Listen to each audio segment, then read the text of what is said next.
It's a strange paradox, honestly. We Mm-hmm. build artificial intelligence to, make our minds stronger. Right. But using it the wrong way actually does the exact opposite. It really It does. makes our brains weaker. Yeah, and the data backing that up is honestly terrifying. It fundamentally changes how we process information. Today, we're taking you on a very specific mission. Mm. Welcome to the deep dive. Mm. We're going to deconstruct a simple 4-layer productivity system. We're looking closely at NotebookLM, Gemini, GEMS, and Workspace. This architecture keeps you firmly in the driver's seat. It's all about intentionality. We want to organize and amplify your natural thinking. We're absolutely not trying to bypass your human effort entirely. But before we even touch the software, we have to examine the hardware. Right, our own brains. Exactly. We need to understand exactly why this system requires a warning label. That warning label is absolutely crucial to understand. A recent study from the MIT Media Lab proved this beautifully. I read about that. They tracked 54 people writing various complex essays. Uh-huh. And they split these participants into 3 distinct experimental groups. So one group used ChatGPT for the task, Right. Another group used a standard web search engine. like Google. Yeah, exactly. And the final group used no digital tools at all, just their brains. And they didn't just grade the final essays, did they? No, they actually measured their brain activity. They used continuous EEG monitors while they were writing. Wow. And the neurological results were incredibly clear. Chatbot users had up to 55% lower cognitive engagement. 55%. That is massive. It really is. They just weren't thinking as hard. Their brains were essentially idling in neutral. Right. While the no tools group showed the absolute strongest brain connectivity. This was especially true in neural areas linked to creativity and memory. Yeah. And here's the real kicker from that data. Go ahead. When those ChatGPT users later tried to write without the tool, they struggled. They could barely remember the arguments in their own essays. Because the machine did the heavy lifting. Exactly. So the brain just discarded the memory. I have to admit something here. Oh, what's that? I still wrestle with this machine fog myself. Yeah, we all do. Sometimes I let the AI do the heavy lifting on a draft, and an hour later, I look back at the screen. I can barely remember what I supposedly just wrote. Mm-hmm. It's just the psychological path of least resistance.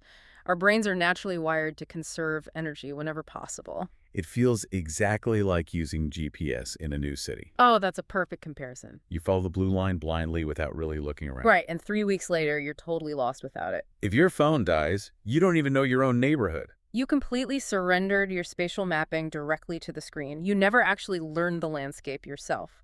But the MIT study found a fascinating twist in the data. Yeah, they did. When the brain-only group later used AI, their brain connectivity actually went up. It spiked, which proves that the order of operations matters entirely. Let's unpack the neuroscience here for a second. Why does the order of operations actually change the brain's connectivity? Because the human brain requires existing mental scaffolding.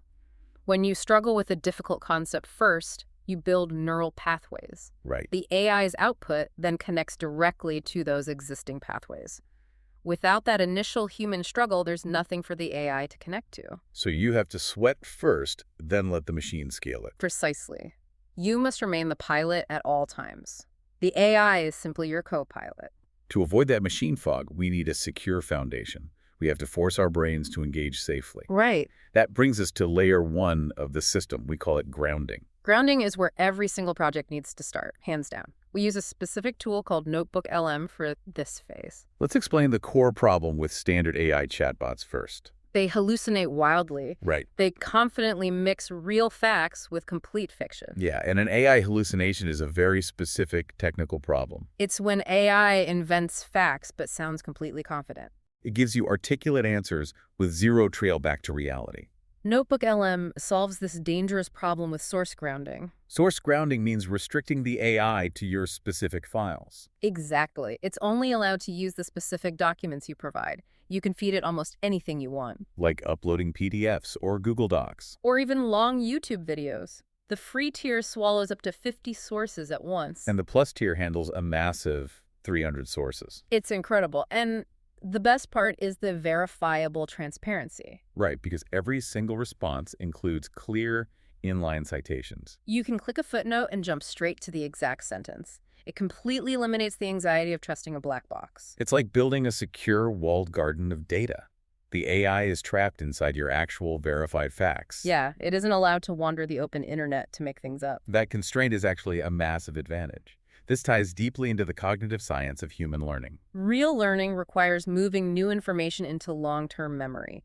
NotebookLM intentionally helps with two distinct modes of learning. The first mode is called focus mode. Focus mode means actively querying your notes to encode information. You ask the AI to find hidden patterns in your files. That active questioning helps encode the information deeply in your brain. Then there's the second phase, which is diffuse mode. Diffuse mode is the background processing your brain does automatically. Right. It happens when you're taking a walk or commuting.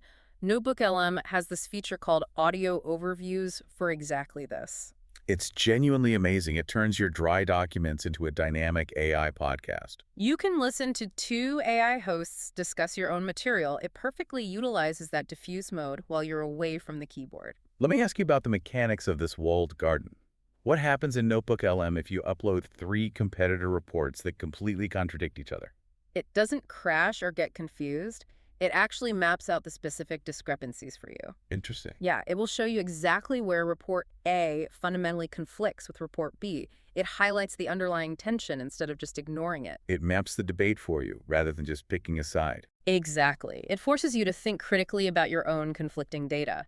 It acts as a mirror for your research, not a replacement. So you've built this incredibly secure, walled garden of facts. Right. But eventually, you're going to hit a wall yourself. Yeah, you eventually need to look over that wall to see the bigger picture. That necessity brings us to layer 2. We call this layer thinking. Layer 2 is where Gemini enters our workflow.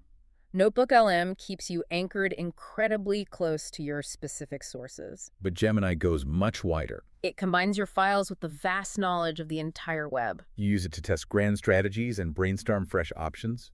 And it has a truly massive context window. It can hold up to 2 million tokens of information at once. We should probably clarify that term for a second. Mm-hmm. A token is just a basic chunk of text data. Beat, which means 2 million tokens is an almost incomprehensible amount of data. 2 sec silence. Whoa. I mean, just imagine scaling your working memory like that. Imagine holding 7 or 8 full novels in your head at the exact same time. That is staggering to think about. That's what 2 million tokens actually looks like. So you can feed it an entire corporate business plan. You can add 6 months of dense meeting notes. And it analyzes all of it coherently in a single continuous conversation. Gemini also handles multiple complex formats seamlessly. It can read a dense 40-page article. And then instantly turn that text into a visual comparison table. Exactly.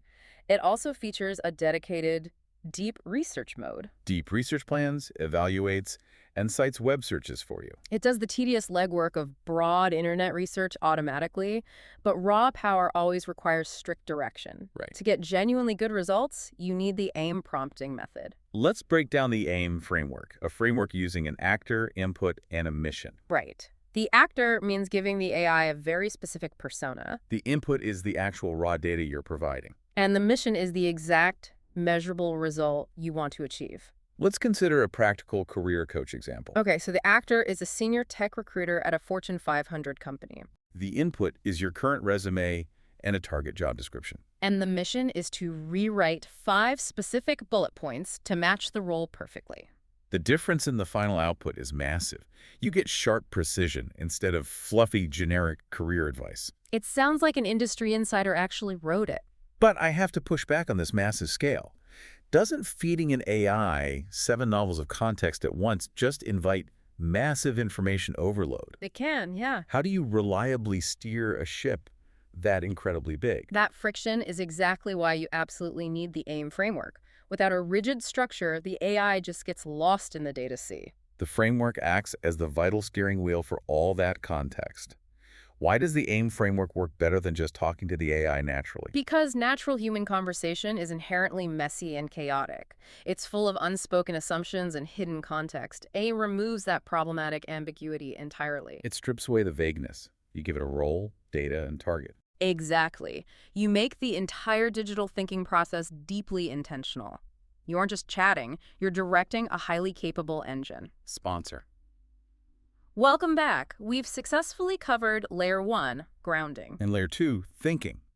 The AM prompting framework we just discussed is undeniably powerful. Oh, absolutely. But typing out those complex instructions every single morning sounds exhausting. Yeah, you'd burn out in a week. We need a way to make that intelligence stick. That friction brings us to layer 3. Layer 3 is all about building specialists. We use a powerful feature called gems for this. Here's the underlying issue with standard AI workflows. Standard chat sessions suffer from a severe amnesia problem. Yeah, they completely forget who you are every single session. It's incredibly frustrating. It feels exactly like meeting a stranger every single morning. You have to re-explain your job, your tone, and your goals. Gems completely fix this amnesia. They act as custom, permanently saved AI experts. You build them carefully once, and they remember forever. Exactly. And there are 4 crucial ingredients to building a truly good gem. It needs a role, a tone, an objective, and a knowledge base. Let's walk through a content editor as a practical example. Okay. The role is a senior brand editor for your specific company. And the tone. Friendly, accessible, but highly direct. And the objective is to rigorously review rough drafts for logical flow. Right.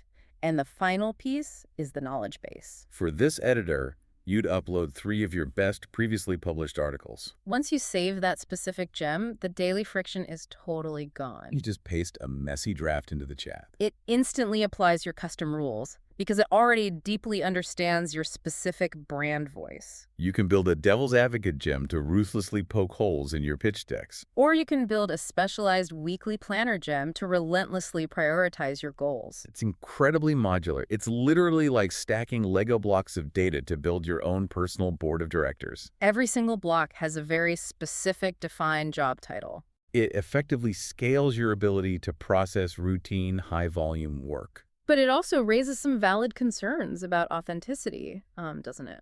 Exactly. I constantly worry about the hidden creative cost here. If you rely too heavily on a content editor gem, what happens over time? That's a fair question. Does it eventually flatten your personal writing style into something completely generic?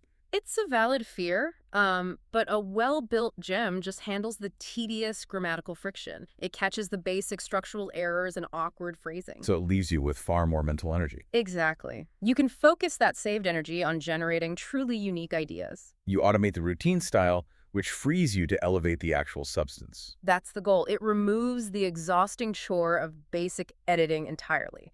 It absolutely does not replace the fundamentally human act of creation. That perfectly leads us to the final piece of the architectural puzzle. Layer 4, execution. We have grounded facts, expansive thinking, and specialized experts. Yeah. But intelligence is useless if it stays stuck in a chat window. We have to bring it directly to where the actual work happens. This is exactly where Google Workspace integration comes in. Most people currently use AI in a completely separate browser tab. Yeah, they generate an idea, copy the output, switch tabs, and paste it into an email.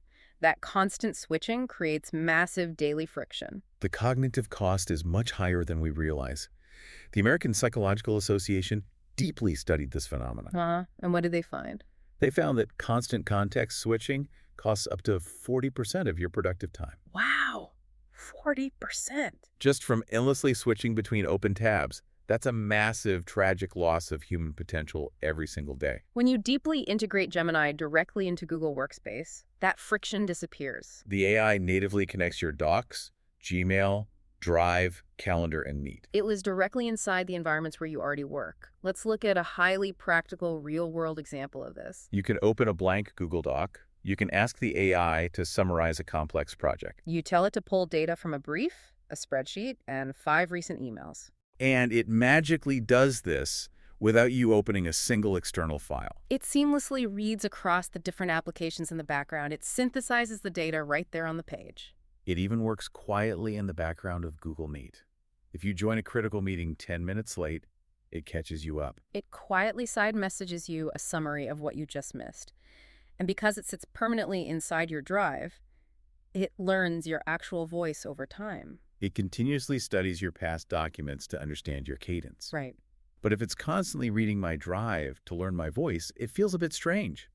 It feels exactly like having an intern who secretly reads your personal diary to learn how to impersonate you. It's definitely an incredibly intimate relationship with your personal data. There's a learning curve to trusting it. But it ultimately means the final output feels much more like your genuine work. It writes collaboratively with you, not just blindly for you. But let's clearly outline this unified workflow one more time for clarity. You strictly ground the initial data in NotebookLM. You think widely and expansively in Gemini. You polish the rough output with a highly specialized gem. And finally, you execute the final product directly in Google Docs, 4 distinct layers. One completely seamless productivity system. Let's go back to the psychological friction of those browser tabs. Exactly why does switching tabs drain so much time, psychologically speaking? Because your human brain constantly operates on complex mental models. When you switch a tab, you forcibly drop one mental model. And then you have to load a completely new one. Exactly. That cognitive reload takes precious time and burns intense mental energy. Every single tab switch forces your brain to completely reload context. Yeah. And over an 8-hour workday, that invisible friction leaves you totally exhausted. By 3 o'clock, your brain is just completely fried. We've covered a tremendous amount of ground today. Let's recap the big idea behind this entire architecture. The core philosophy here is wonderfully simple. Do not use AI as a cheap shortcut to bypass human thinking. Remember that MIT Media Lab study we started with? You must remain the active pilot in this relationship. The AI is just your highly capable co-pilot. Use these 4 layers intentionally to organize and amplify your own intelligence. Ground. Think. Specialize. Execute. That is the complete system. It really changes everything when you use it right. But staring at this architecture leaves me with a somewhat haunting thought. Beat. Okay, let's hear it. As we build these highly customized gems to mimic our tone, And Workspace is quietly learning perfectly to mimic our writing voice. right, it's studying our cadences and our strange little quirks.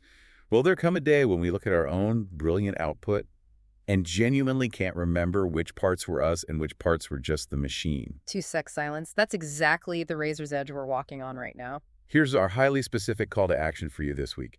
Pick just one single project on your desk right now. It could be a client proposal, a deep research task, or just meeting prep.